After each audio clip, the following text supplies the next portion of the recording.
ǹjẹ́ a tún kú dédé àsìkò yìí níbi yòówù kẹ̀tì láǹfààní àti máa darapọ̀ mọ́ wa lórí ìkànnì àrólé bàbá 1010 TV2 náà ni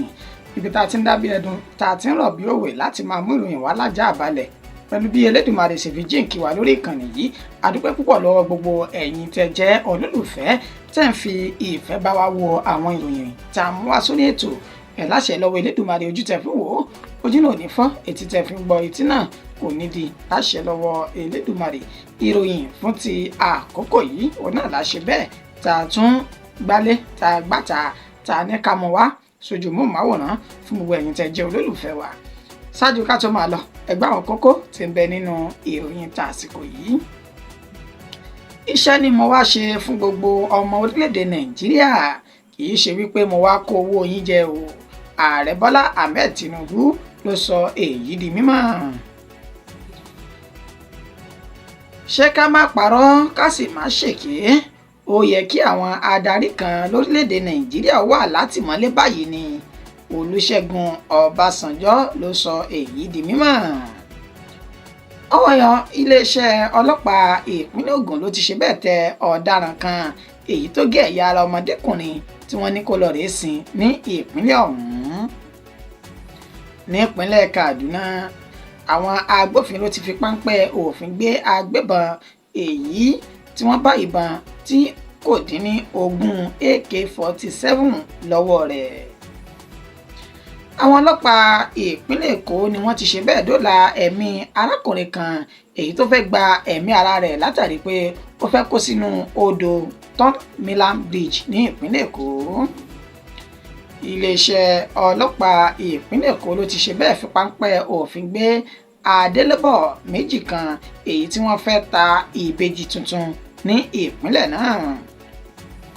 Nínú ìròyìn ti ilẹ̀ òkèrè, Kamala Harris òun ló ti ṣe bẹ́ẹ̀ sọ̀kò ọ̀rọ̀ sí Donald Trump tó jẹ́ akẹgbẹ́ rẹ̀ tọ́jọ́ ń díje sí ipò ààrẹ orílẹ̀-èdè Amẹ́ríkà nínú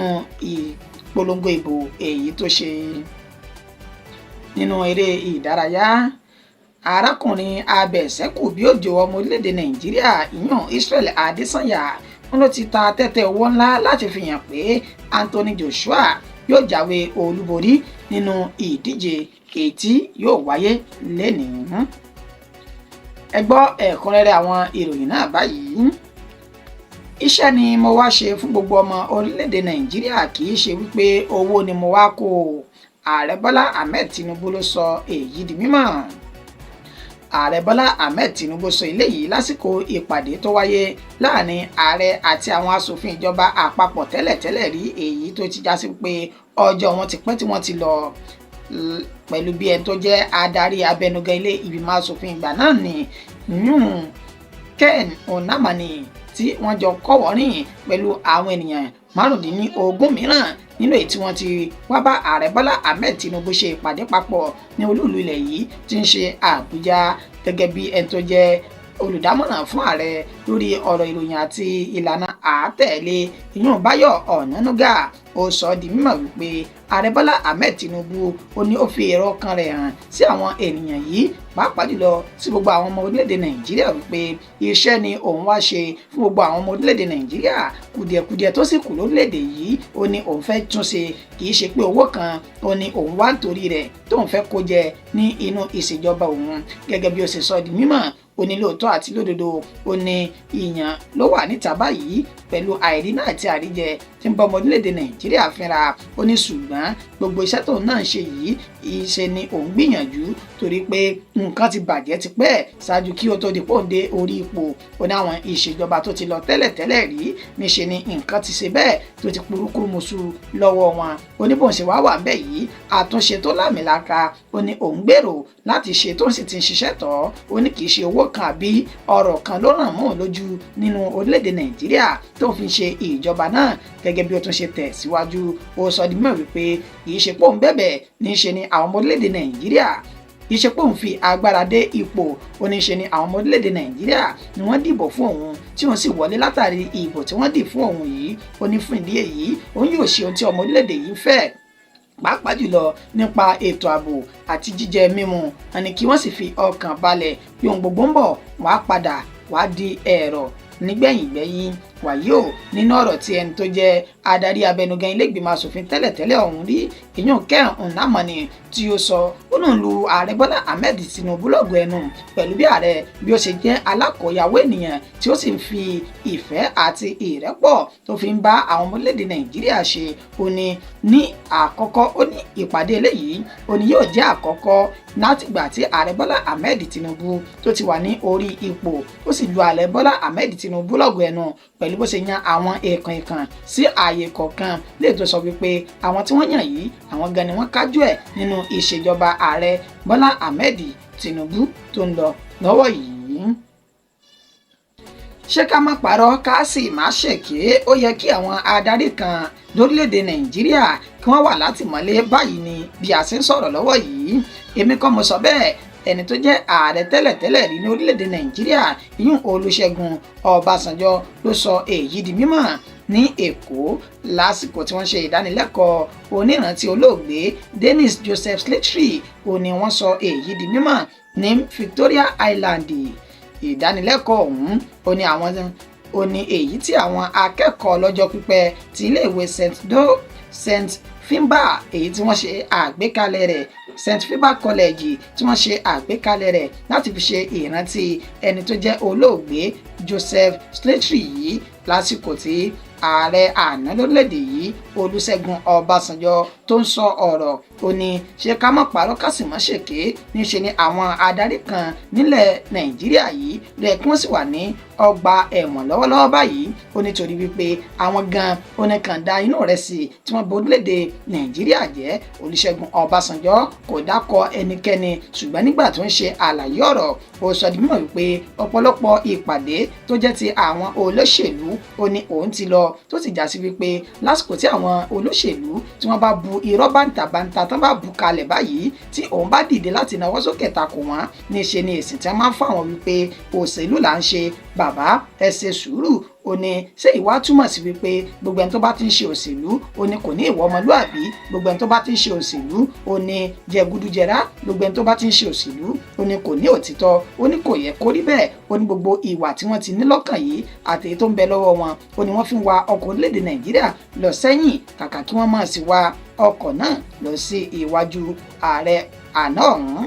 Olúṣẹ́gun Ọbásanjọ́ lásìkò tó ń sọ̀rọ̀ yìí òun nìkan kọ́ ló wà níbi ètò náà ní í ṣe ni tó jẹ́ gómìnà ìpínlẹ̀ Cross River tẹ́lẹ̀ rí èyíhùn Donald Duke òun náà wà ní orí ìkàlẹ̀ pẹ̀lú àwọn èèkàn míì nínú ìta ti rí gbajúgbajà olórin tàkasúfè míì èyíhùn Id Kabasa àti àwọn agbábọ́ọ̀lù míì tí wọ́n jọ wà ní orí ìkàlẹ̀ ó ní ẹ kò lè gbèrò kí o lè dájọ́ gidi fún oní nǹkan lórílẹ̀‐èdè Nàìjíríà pẹ̀lú bí àwọn olóṣèlú tó wà níta báyìí bí wọ́n ṣe ya jẹ gúdújẹrá tó sì já sí wípé ohun tí wọ́n jẹ nìkan òun ni wọ́n mọ̀ ó ní fún ìdí èyí ó yẹ kí àwọn adarí kan ó wà nínú àtìmọ́lé lọ́wọ́lọ́wọ́ bá a ṣe ń sọ̀rọ̀ yìí torí pé wọ́n nípa wọ́n sì ní ìpín nínú ìbàjẹ́ tó dé bá orílẹ̀‐èdè Nàìjíríà. Ọwọ́ iléeṣẹ́ ọlọ́pàá ìpínlẹ̀ Ògùn ló ti ṣe bẹ́ẹ̀ tẹ ọ̀daràn kan èyí tó gé ẹ̀yà ara ọmọdékùnrin tí wọ́n ní kó lọ rèé sí ní ìpínlẹ̀ ọ̀hún. Gẹ́gẹ́ bí ìròyìn náà bí ó ṣe ti ń tẹ̀ wá lọ́wọ́ láti ẹnu ẹni tó jẹ́ alukoro iléeṣẹ́ ọlọ́pàá ìpínlẹ̀ Ògùn Ọmọlọ́lá Odùtọ́lá tó sọ di mímọ̀ wípé àwọn fi páńpẹ́ òfin mú arákùnrin kan èyí tí orúkọ rẹ̀ ń jẹ́ Ògìdán Mustapha ní agbègbè tí wọ́n pè ní Ìgódè ìjọba ìbílẹ̀ Ìṣàgámù ní ìpínlẹ̀ Ògùn. Gẹ́gẹ́ bí àlàyé tí wọ́n ṣe wọ́n ní arákùnrin Mustapha yìí ó ní wọ́n kẹ́fín ìwà burúkú tó wù náà tí wọ́n sì tètè pa kítí mọ́lẹ̀ láti lọ bá a ní ibi tí wọ́n ti sọ wípé ó wà ọ̀hún. Àsìkò tí wọ́n máa débẹ̀ ó ní wọ́n bá a tí ó ti ju òkú ọmọdékùnrin kan sí inú odò tí wọ́n pe orúkọ rẹ̀ ní Igbósoro. Ọmọdébìnrin tó jẹ́ ọmọ ọdún 13 ìyún Oríyọmí Adégbóyèga ó ní àkọsílẹ̀ wà pé ìyá rẹ̀ lásìkò tí wọ́n fi ọ̀rọ̀ náà wá lẹ́nu wò yún Peace Adégbóyèga ó sọ di mímọ̀ pé ọmọ náà ló ṣe aláìsí tí àwọn sì ń gbèrò láti lọ rèé sin. Ó sọ di mímọ̀ pé bàbá ọmọ ọ̀hún Sunday Adégbóyèga ó ní ó sọ wípé kí arákùnrin Mustapha yìí kó lọ bóun sin ọmọ òun sí inú ibi tó jìnnà rere tóun kò ti ní rí kí ìbànújẹ́ ìbànújẹ́ lè dínkù nínú ọkàn wọn. Ó ní sí ìyàlẹ́nu àwọn ènìyàn yìí ńṣe ni Ògìdán Mustapha ni ó lọ ti gé apá ọmọ náà méjèèjì nínú èyí tí wọ́n kẹ́fìn rẹ̀ tí wọ́n sì tètè ta àwọn agbófinró lólobó. Ọmọlọ́lá Odùtọ́lá tẹ̀síwájú wípé ó ní nǹkan kọ́ ni ó wu ìwà yìí bí kì í ṣe wípé àwọn ti fi páńpẹ́ òfin mọ́ àwọn míì tí wọ́n jọ gbẹ́ kòtò láti wu ìwà burúkú náà lásìkò tí wọ́n fẹ́ ju ọmọ náà sí inú odò. Ó ní wọ́n fi páńpẹ́ òfin mú wọn. Ìṣẹ̀lẹ̀ náà ló sọ di mímọ̀ wípé ó ṣẹlẹ̀ ní 20 oṣù yìí, ìyún oṣù kẹsàn-án tá a wà yìí. Gẹ́gẹ́ bí ó ṣe sọ di mímọ̀, ó ní ìwádìí àwọn sì ń tẹ̀síwájú, ó sì ṣeé ṣe kí arákùnrin náà kó fojú ba ilé ẹjọ́ bí àwọn bá padà rí wípé níṣe ni ó jẹ̀bi lórí ìwádìí táwọn ń ṣe ọ̀hún. Nípínlẹ̀ Kaduna, àwọn agbófinró ti fi páńpẹ́ òfin gbé agbébọn kan èyí tí wọ́n bá ìbọn tí kò dín ní 20 AK-47 lọ́wọ́ rẹ̀ ní ìtòsí Burúkú Bíríìjì ní ìjọba ìbílẹ̀ Ìgábì. Ó ní ìṣẹ̀lẹ̀ náà ni ó ti ṣẹlẹ̀ gẹ́gẹ́ bí ẹni tó jẹ́ alukoro iléeṣẹ́ ọlọ́pàá ìpínlẹ̀ Kaduna ASP Mansour Hassanu tó sọ di mímọ̀. Ó ní arákùnrin tí orúkọ rẹ̀ ń jẹ́ Bitrus Kiyang ó ní ọwọ́ bà ní ìpínlẹ̀ Kaduna náà lásìkò tí àwọn agbófinró tí wọ́n ń ṣe àyẹ̀wò àwọn ọkọ̀ tí ń kọjá lójú pópó. Ó ní wọ́n sì dá arákùnrin yìí dúró tí wọ́n ṣe àyẹ̀wò ọkọ̀ rẹ̀ fínífíní dáadáa níbi tí wọ́n ti ní wọ́n bá ìbọn AK-47 èyí tí ó jẹ́ 20 ní ọwọ́ rẹ̀. Lásìkò tí wọ́n fi ọ̀rọ̀ wá lẹ́nu wò, arákùnrin Bitrus Kiyang yìí ó ṣàlàyé wípé òun wá láti agbègbè Barkin-Ladi ní ìpínlẹ̀ Plateau. Ó ní òun ò ṣẹ̀ṣẹ̀ máa lọ rèé pín ìbọn fún àwọn ènìyàn oníṣẹ́ burúkú náà. Ó ní ìbọn tó wà nínú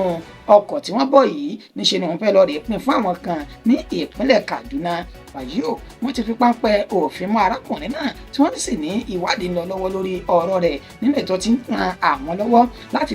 láti lọ fi páńpẹ́ òfin gbé àwọn tí wọ́n jọ ń wu ìwà náà, ìyún àwọn tí wọ́n ra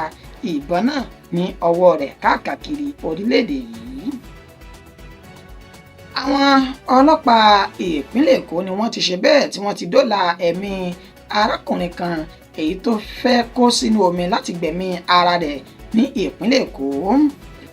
Alàgbàlúgbú omi tí ó jẹ́ ti Third Mainland Bridge tó wà lẹ́kọ̀ọ́ ó ní wọ́n ti ṣe bẹ́ẹ̀ ran arákùnrin náà lọ́wọ́ látàrí pé ó fẹ́ para rẹ̀ láti kó sínú odò alàgbàlúgbú náà. Operative of the Rapid Response Squad RRS ti ìpínlẹ̀ Èkó ó ní wọ́n fi sójú òpó ayélujára wọn lánàá òde yìí pẹ̀lú fọ́nrán arákùnrin náà tí wọ́n sọ di mímọ̀ wípé arákùnrin náà ló jẹ́ ẹni ọdún 69 lórí ẹ̀kẹ́ ìpẹ̀ báyìí tí wọ́n sì ní lágbègbè Ìlàsà ní ìpínlẹ̀ Èkó. Ó ní ó ti ṣe bẹ́ẹ̀ ni ó ti wá nínú èyí tí ó ti fẹ́ bọ́ sínú omi odò alàgbàlúgbú náà. Wàyí o, wọ́n tẹ̀síwájú wípé ẹni tó jẹ́ olórí àjọ RRS ìyún CSP Ṣọlá Jẹ́jẹ́lóye ó ní ó ti gba arákùnrin náà nímọ̀ràn tó sì ti sọ wípé ohun gbogbo ó ti ṣàlàyé fún pé ohun gbogbo yóò padà bọ̀ sípò àti pé orí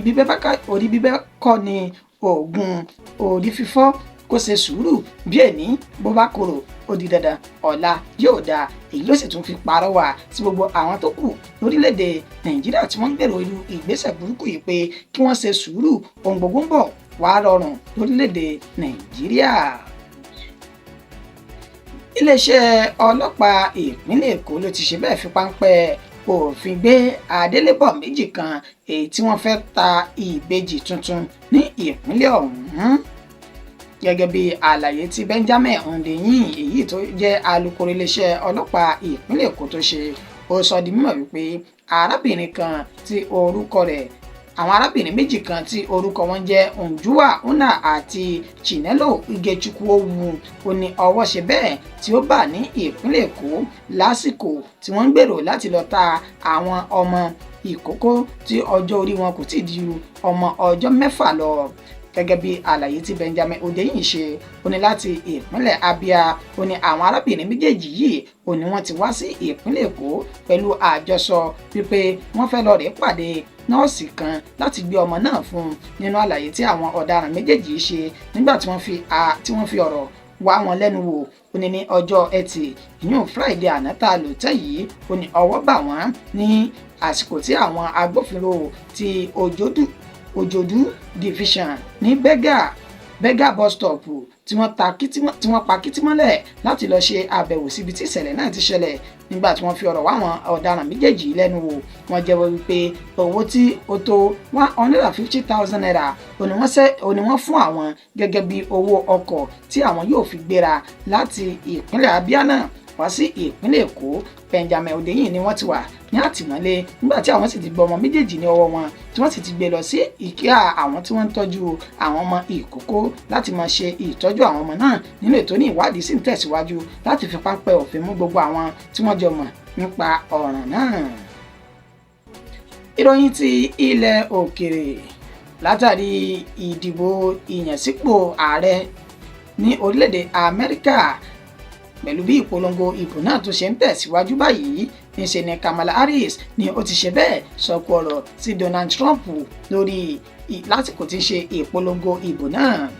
Kamala Harris tó jẹ́ igbákejì ààrẹ ilẹ̀ Amẹ́ríkà lọ́wọ́lọ́wọ́ báyìí tó sì tún díje sí ipò ààrẹ Amẹ́ríkà gangan, ó ní ó sì sọ̀rọ̀ náà jáde lásìkò tó ń ṣe ìpolongo ìbò gẹ́gẹ́ bí ó ṣe fi sójú òpó ayélujára X rẹ̀ nínú èyí tó ti sọ di mímọ̀ wípé Donald Trump tó jẹ́ akẹgbẹ́ òun tọ́jọ́ ń díje ó ní kò ní ìtara rárá. Ó fi èdè kan wípé kò síríọ̀sì lẹ́ni tí ó lè dé ipò ààrẹ. Ó ní bó ṣe wá wà yìí o, àwa la gbọ́dọ̀ sùn tá a sì gbọ́dọ̀ káwọ́ gbéra torí wípé irú èèyàn bíi Donald Trump gbọ́dọ̀ jẹ ààrẹ ilẹ̀ Amẹ́ríkà kí àkóbá tó láàmìlàaka kó mọ̀mọ́ bá a máa ṣe gbogbo àwọn ọmọ orílẹ̀-èdè Amẹ́ríkà. Nínú àlàyé tó ṣe, ó fi èsì sí ọ̀rọ̀ tí Donald Trump tó kọ sójú òpó ayélujára X rẹ̀ wípé bí òun bá ṣe bẹ́ẹ̀ jáwé olúborí gẹ́gẹ́ bí ààrẹ ilẹ̀ Amẹ́ríkà, níṣe ni òun yóò gbìyànjú láti lé gbogbo àwọn àtọ̀húnrìnwá tó wà níbẹ̀ kúrò, pàápàá jùlọ nípa Kamala Harris tó sọ di mímọ̀ wípé ìtàn fi hàn wípé kì í ṣe ọmọ bíbí orílẹ̀-èdè Amẹ́ríkà. Èyí ló sì fà á tí Kamala Harris fi wá sọ wípé kò ní sí àyè fún un débi tí ó tiẹ̀ wá débẹ̀ tí ó máa ṣe òfin tí ó máa ní tẹrú tọmọ lára ní ilẹ̀ Amẹ́ríkà. Ó ní bó bá di inú oṣù kọkànlá ìyún ọdún tá a wà yìí, olódùn lójú gbangba pé níṣe ni àwọn ènìyàn yóò dìde tí wọ́n sì jáde láti wá di ìbò fún òun torí pò gangan ọ̀lẹ́ni tó mọ̀ ètò náà láti tò. Nínú ìròyìn eré ìdárayá báyìí, arákùnrin abẹ̀sẹ́kù bí òjò ọmọ Nàìjíríà ìyún Israel Adesanya ó ní ó ti ta tẹ́tẹ́ owó. Òun ló ti ta tẹ́tẹ́ owó ńlá láti fi hàn pé Anthony Joshua tó jẹ́ abẹ̀sẹ́kù bí òjò ẹbí ẹgbẹ́ rẹ̀ yóò jáwé olúborí nínú ìdíje tó ń bọ̀ yìí. Gẹ́gẹ́ bí ìròyìn náà ṣe jáde, Anthony Joshua tó jẹ́ abẹ̀sẹ́kù bí òjò ọmọ orílẹ̀-èdè Nàìjíríà àti Daniel Dubois ó ní wọn yóò jọ figagbága láti gba àmì ẹ̀yẹ IBF heavyweight yóò ní òní tí ń ṣe ọjọ́ àbámẹ́ta. Gẹ́gẹ́ bí àlàyé tí Israel Adesanya wá sí lójú òpó ayélujára Instagram rẹ̀ tó kọ síbẹ̀, ó ní òun gbé owó tó tó $10,000 kalẹ̀ láti fi ṣe tẹ́tẹ́ wípé ó dàn lójú gbangba wípé Anthony Joshua ó ní yóò ṣe bẹ́ẹ̀ tí yóò jáwé olúborí. Ìdíje náà ó ní àkọsílẹ̀ wà pé yóò wáyé ní Wembley Stadium ìyún ní ìlú London, níbi tí àwọn méjèèjì wọn yóò ti jọ máa fi igagbága lórí ẹsẹ̀ tí yóò máa kù rírírí bíi ti òjò. Ìròyìn wa kò jù báyìí lọ fún ti àsìkò yìí. Ǹjẹ́ ká tó lọ, ẹ gbọ́ ìkéde pàtàkì tá a ní fún wa báyìí náà. A ò fẹ́ kó lọ. Àwa ò fẹ́. A ò fẹ́ kó lọ. Àwa ò rò pé a ó kọrin ìdágbére níwòyí kẹ̀. A ò fẹ́ kó lọ. Ọ̀sánjá ọ̀run dọ̀pá eyín ká ilé ẹ̀rídòfo àtàǹpàkò sí lọ́wọ́ ọwọ́ dì lágbà. Ẹni rẹ lọ. Dídùn ní ìrántí olódodo ní ìrántí màmá wa akọni obìnrin aládùúró ti gbogbo ọmọ káàárọ̀ oòjíire ìyá wa Lady Evangelist Dr. Janet Olúṣọlá Fásakin Esquire, ọmọ Ọlọ́run tòótọ́, akọni ìránṣẹ́ Ọlọ́run nínú ìjọ Apostoli ti Kristi ní ẹkùn ńlá ti Látúndé region ní ìlú Amẹ́ríkà tí wọ́n papòdà lọ́rẹ̀ẹ́ sinmi láyà olùgbàlà. Afẹ́ yín lóòótọ́ ṣùgbọ́n Ọlọ́run fẹ́ yín jù wá lọ. Báyìí ni ètò ìsìnkú màmá wa yóò ṣe wáyé tó bá di ọjọ́ Ẹtì Friday October 11 2024 service of songs ní dédé agogo 5 ìrọ̀lẹ́ 5 p.m. EST tó bá dọjọ́ àbámẹ́ta èyàn Saturday October 12 2024 funeral service interment and reception for the guest ní dédé agogo 11 òwúrọ̀ EST tó bá di Sunday October 13 2024 church thanksgiving service ní dédé agogo 12 ọ̀sán EST fún ẹ̀kúnrẹ́rẹ́ àlàyé àti ìtọ́sọ́nà ẹ kàn sí àwọn ènìyàn yìí Pastor Ọlálùwọ̀yè 9295759012 Pastor Ọládùnní 6467162559 Evangelist Ige 8452938937 Barrister Ọpẹ́yẹmí Fáṣakin 9176626797 Lady Evangelist Fájìmí 2159173942 Lady Evangelist Ọlájídé 4435203003 Lady Evangelist Awosanya 2404623462. Àkíyèsí pàtàkì gbogbo ayẹyẹ ìlú máa wáyé ní New York City, Amẹ́ríkà. Olùkéde àwọn tán ṣagbátẹrù ayẹyẹ ìsìnkú màmá wa Lady Evangelist Dr. Janet Olúṣọlá Fáṣakin.